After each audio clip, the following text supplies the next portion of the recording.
সামরিক বাহিনীকে পরমাণু অস্ত্রের মহড়া চালানোর নির্দেশ দিয়েছেন রুশ প্রেসিডেন্ট ভ্লাদিমির পুতিন। ইউক্রেনের হামলার 15 মাসের মাথায় এই নির্দেশ দিলেন তিনি।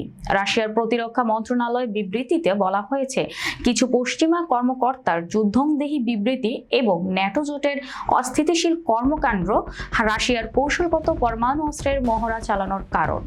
সোমবার রাশিয়ার পররাষ্ট্র মন্ত্রণালয় জানিয়েছে, প্রেসিডেন্টের নির্দেশ মেনে আপৎকালীন পরিস্থিতির মোকাবেলায় অকৌশলগত পরমাণু অস্ত্র ব্যবহারের মহড়া চালানো হচ্ছে। খবর দ্য মস্কো টাইমসের প্রেসিডেন্ট পুতিন ইউক্রেন সীমান্তে মোতায়েন স্থল, বিমান ও নৌসেনাকে পরমাণু যুদ্ধের মহড়ার নির্দেশ দিয়েছেন বলে ওই বিবৃতিতে জানানো হয়েছে। গত ফেব্রুয়ারিতে ইউক্রেন যুদ্ধের দ্বিতীয় বর্ষপূর্তিতে আগেই পুতিন জাতির উদ্দেশ্যে ভাষণে পরমাণু যুদ্ধের সম্ভাবনার কথা জানিয়েছিলেন।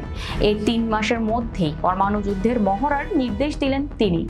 রাশিয়ার বিরুদ্ধে আমেরিকা ও তার মিত্রদের অব্যাহত শক্তির রাজনীতির জবাব দেওয়ার জন্য মস্কো ও মহড়া চালানোর পদক্ষেপ নিয়েছে বলে জানিয়েছে রুশ পররাষ্ট্র মন্ত্রণালয়। বিবৃতিতে বলা হয়েছে, ওয়াশিংটন এবং কিয়েভের অন্য পৃষ্ঠপোষকতার প্রকাশ্যে সন্ত্রাসবাদী কর্মকাণ্ডের প্রতি সমর্থন ঘোষণা করেছে এবং ইউক্রেন যে সমস্ত সন্ত্রাসবাদী হামলা চালাচ্ছে তাতে পশ্চিমারা সরাসরি অবদান রাখছে।